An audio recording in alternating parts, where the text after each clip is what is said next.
Eagles, Cowboys, Sunday night, and Kevin Kugler from Westwood won. He'll have the call for Westwood one, and of course the Eagles in Dallas, Kevin, as this is typically, I'm assuming, this is one of the bigger games for a Sunday night football game that you guys get when you get these NFC East teams put together. But one thing is for certain, this game feels a little different. This Eagles team's riding high, and that Dallas team, their season's really on the line.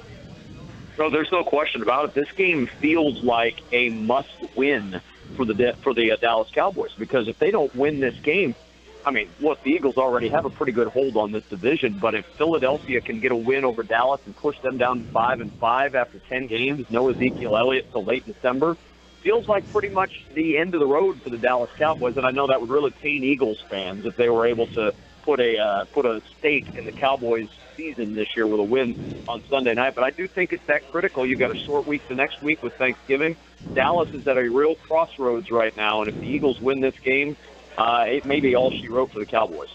Yeah, Kevin, and you look at Philadelphia and doing your research for this game and preparing, I'm sure a lot of it is on the season that Carson Wentz is having. And some people, are surprised, some people aren't surprised, but the jump he's made from year one to year two, there's not a lot of comparables.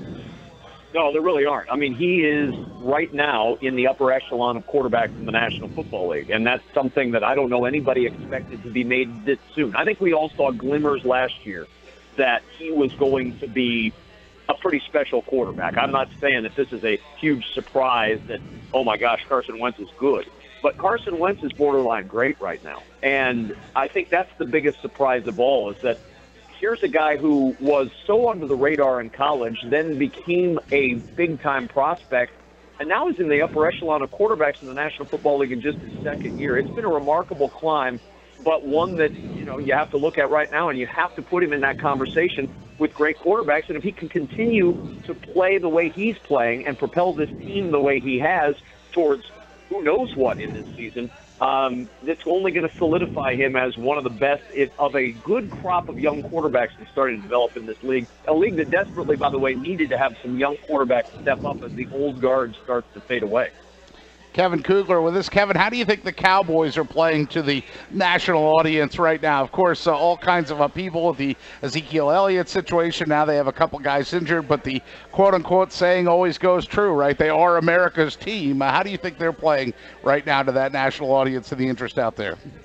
Well, I think there's always interest in the Cowboys from one of two aspects, Pete. I mean, if you're looking at the Cowboys as a fan, you're excited to see them play. You're hoping they can get things turned around. If you're looking at them as, a good chunk of America that doesn't like the Cowboys, there's people who watch these games to root against teams and listen to these games to root against teams. And I think there's a significant portion of people that enjoy watching some of the all-time greats lose. I know there's people that enjoy watching New England lose, and I'm sure that's the same with Dallas or anybody else that's enjoyed a significant amount of success in the league over the years. I would assume they play to the national audience as a polarizing team, because I think that's exactly what they are. When you're good or have been good and talked about for a long period of time, there's always somebody on one side or the other that's going to be either propping you up or chopping you down. And I think we'll see that again on Sunday night with fan bases all across the country. They're really excited for them or rooting for them to lose and go to 5-5. Kevin, in preparing for this game, how underrated would you say the Eagles' defense is to their success? I mean, do they get enough credit for the fact that they're 8-1 because of the defense, or is it all being heaped on Carson Wentz and people aren't paying attention to the fact that the defense is fairly decent? Well, I think you hit it there. It's a lot of Carson Wentz, and that's the case in this league. I mean, it's a quarterback league. It has been for years. And if you're a good quarterback or a great quarterback, you're going to get all the accolades. And I think one of the things that gets undersung is that Eagles defense, especially against the run. This is a really good rush defense, in fact, the best in the National Football League. And it's a really good time for them to face a team like Dallas, who obviously without Ezekiel Elliott is still trying to figure out what they're going to do in the run game. And I think that defense has a chance to really clamp down on the Cowboys this week. It's a good running team with Ezekiel Elliott. I'm not sure that it is a particularly good running team without Ezekiel Elliott, and this is a great rush defense going against him. That is a matchup that really favors Philadelphia. There's a lot of matchups that favor Philadelphia. I like their secondary against the wide receivers of the Dallas Cowboys, and I really like that run defense against a now diminished rushing attack for the Cowboys. Have you been able to sit down with Doug Peterson yet? What's your impression of him so far, Kevin, of Doug Peterson? Have you been able to talk with him or visit with him yet? Not as of yet. It's only Thursday this week, so it's still early in the world of the National Football League. But I'm very impressed with him. I mean, he's a guy who was groomed a long time and paid his dues, climbing the ladder, played obviously quarterback for 12 years in the league, so he certainly knows the league very well. But I like the team that they put together there.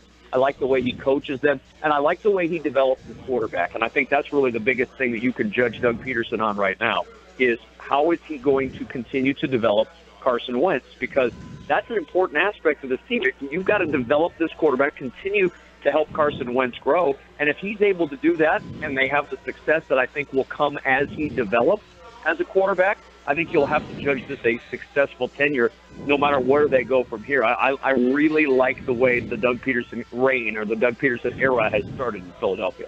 Kevin Kugler from Westwood 1. He'll call the action Sunday night for Eagles and Cowboys. And one thing's for sure is, these two teams, it's always a lot of fun. And the sad part will be if Philly wins the game, Kevin, it almost feels like Dallas and the rest of the NFC East would be done. I mean, do you get the sense that Philly can wrap up the division in this game on Sunday night? Yeah, for all intents and purposes, I think they can. The Redskins may have a say in this as the season goes along, but I think the road is too steep unless the Eagles just have a precipitous drop-off, and I don't see that happening barring a catastrophic injury for this Eagles team. I just think they're the best team in the division. I don't think that's close. And they're right there among the conversations of the best teams in the National Football League. I think the Saints are playing some really good football right now. You put them into the conversation. Tom Brady and the Patriots are always going to be in that conversation. I'm still not quite sure what to make of the Steelers yet, but the Eagles, to me, are the cream of the crop right now. And barring some sort of horrible problem with Carson Wentz or some other key components on this team, I don't see any way that they don't end up winning this division if they win this game Sunday night. It's that critical for Dallas. They have to win this game, or to me, look, you're 4 games back at that point. That's a really tough road to hoe when you're 10 games into a season, and I don't think they're going to be able to pull it off. Now, Kevin, obviously, throughout the season on these Sunday nights, you get a chance to see a lot of the teams around the league. But a lot of the teams that we didn't think were going to be good are good. The Saints, Minnesota, the Rams, really Philadelphia for that matter. Is there a team that – one of these surprise teams that you like a little better than somebody else? I like the Saints a lot, and not only because Drew Brees is playing good football, but because they're defending. And I think that's always been the question over the last few years with the Saints is, well, they can't stop anybody. Drew Brees has been there, and they've been kind of a shaky team. Well, now they're defending pretty well. And as long as that Saints team can defend, they're going to score points. Drew Brees is going to navigate them up and down the field.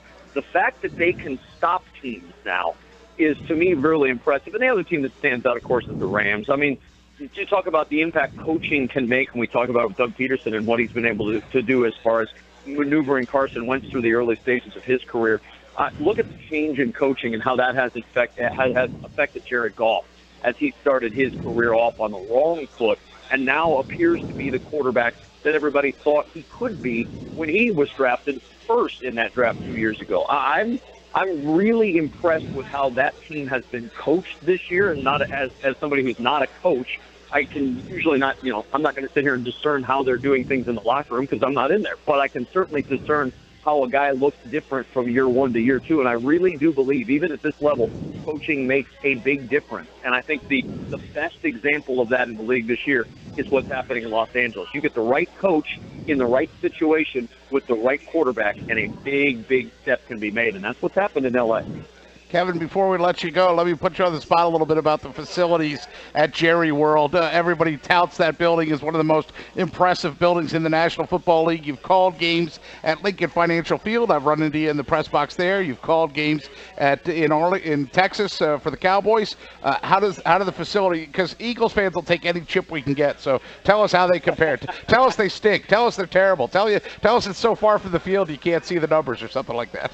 Yeah, here's the thing. It's a ridiculous monument to football. I mean, it's a glorious building. It really, I'm not going to sit here and say, oh, it's a bad place, because it's not. It's a great place. The booth for me at Lincoln Financial is much better, though. And I know everybody who's listening is very concerned about the broadcasters and where we get set. That's been a real big concern of sports fans over the years, is making sure broadcasters. No, probably just me. Yeah. It's not really at all. But the booth is better at Lincoln Financial Field from a view standpoint. But man, I mean, AT&T Stadium's like the Taj Mahal of football right now. It's a spectacular place. All right, Kevin Kugler will call the action for Westwood 1. And, of course, the Eagles take on the Cowboys. Our countdown to kickoff coverage begins Sunday night at 6 p.m. live from the Rusty Nail in Cape May. Kevin, we appreciate the time. Good to be on. Thanks for the time.